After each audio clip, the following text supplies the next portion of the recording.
All right, let's talk about artificial intelligence. It's that magical thing that can write your emails, create terrifying pictures of your dog as a Roman emperor, and now, apparently, it's going to work for the US government. Just this past June, OpenAI, the company behind ChatGPT, announced a major partnership with the Pentagon. The official story sounds wonderful, like something straight out of a utopian tech brochure. They say it's all about modernizing government services and making things run more smoothly. Think of it as giving Uncle Sam a much-needed software update, moving him from a clunky old desktop computer to a sleek, super-fast tablet. It's progress, they tell us. And who doesn't like progress? The public relations campaign for this deal is polished to a mirror shine. Officials are highlighting all the feel-good applications you could possibly imagine. They're talking about using AI to revolutionize healthcare for veterans, creating sophisticated systems to predict and manage illnesses. They're also pushing its potential for cybersecurity, promising to build an impenetrable digital shield to protect the nation's secrets from hackers.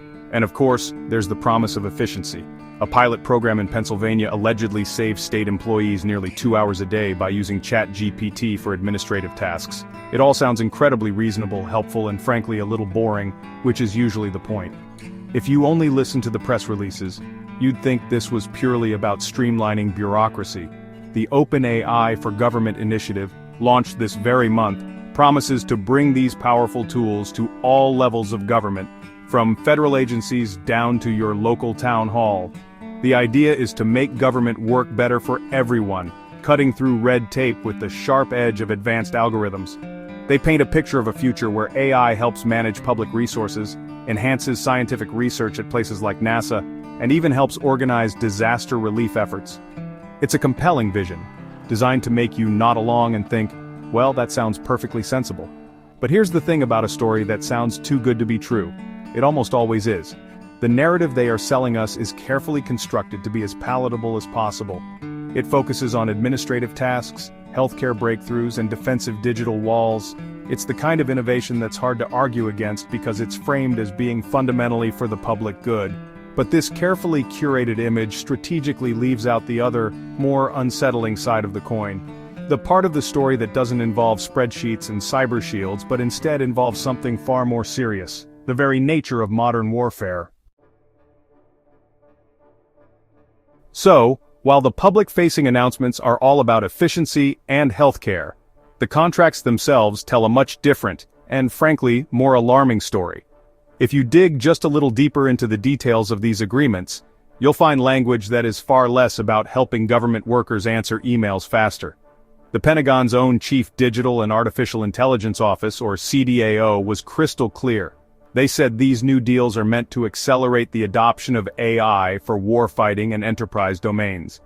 That first word, warfighting, is doing a lot of heavy lifting there, and it's a word that was conspicuously absent from the cheerful press releases about government efficiency. This isn't just a one-off deal with OpenAI either. It's part of a much larger, systemic push to embed commercial AI directly into the heart of the U.S. military-industrial complex. In May 2024, the defense tech company Palantir landed a massive $480 million contract to deploy its Maven AI system for the Department of Defense. And just this week, on July 14th, Google was awarded a contract worth up to $200 million for its own AI tools. These companies are not being hired to design better hospital menus. They are being paid to build the next generation of military technology. This is the quiet, deliberate creation of a new kind of arsenal. What's truly striking is how quickly some of these tech giants have abandoned their previous ethical stances to get a piece of the military pie.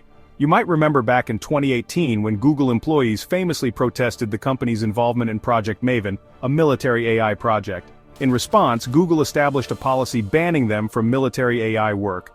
Well, fast forward to February of this year, and that ban has been quietly erased, paving the way for their shiny new $200 million deal. Similarly, OpenAI softened its own rules in January, removing its explicit ban on military and warfare applications. It seems principles are a lot more flexible when hundreds of millions of dollars are on the table. The endgame here is the creation of a centralized, highly powerful AI infrastructure that is purpose-built for military and intelligence operations. These systems are being designed for everything from analyzing battlefield data in real time to identifying targets and coordinating drone strikes. OpenAI is already working with defense contractor Anduril on counter-drone systems. Anthropic, another AI leader, is partnering with Palantir to bring its models to US intelligence agencies. This isn't a side project for these companies anymore. It is a core part of their business model, and it's happening with almost no public debate. If you thought the lines between Silicon Valley and the military were already getting blurry, hold on, because they're about to disappear entirely. This year, the integration took on a startling new form.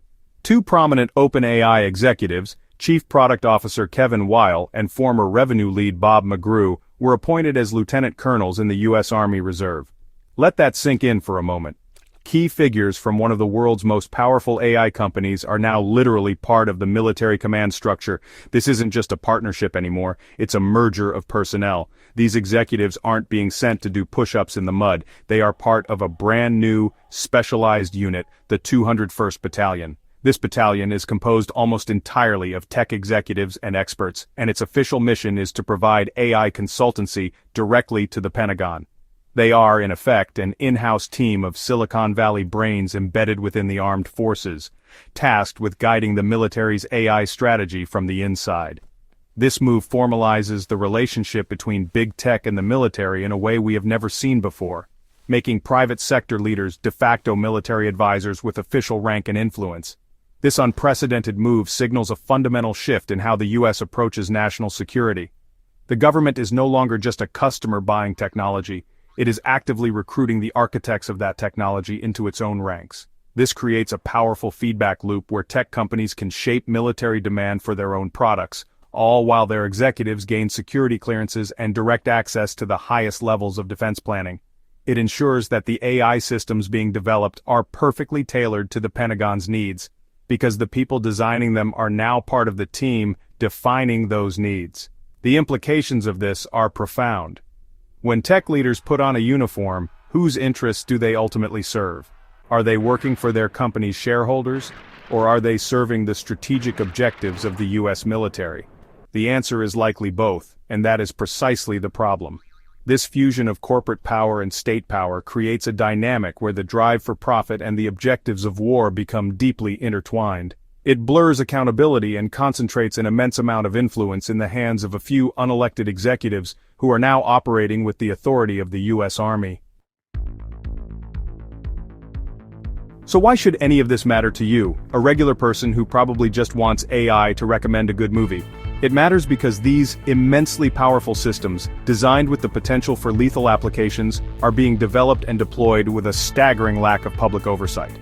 The decisions about how AI will be used in warfare, surveillance, and government are being made behind closed doors, in secretive meetings between Pentagon officials and tech executives. These are not public servants you can vote out of office. They are corporate leaders whose primary obligation is to their bottom line, not to the public interest. The entire OpenAI for Government program, while sounding benign, operates in secure, locked-down environments that are shielded from public scrutiny. These custom AI models, built specifically for national security purposes, will operate with limited transparency. We, the public, have no way of knowing what data they are being trained on, what biases they might inherit, or what their exact capabilities are. We are being asked to simply trust that the Pentagon and a handful of tech companies will make the right ethical choices when it comes to matters of life and death. And historically, blind trust in powerful institutions has not always worked out so well. This rapid, unchecked fusion of big tech and the military sets a dangerous precedent for the future. As AI becomes more integrated into our government and defense infrastructure, the window for public input and regulation is closing fast. We are sleepwalking into a future where critical decisions about national security and civil liberties are delegated to complex, opaque algorithms designed by for-profit companies. The potential for error, misuse, or unintended consequences is enormous, yet there is no meaningful public conversation happening about where to draw the lines.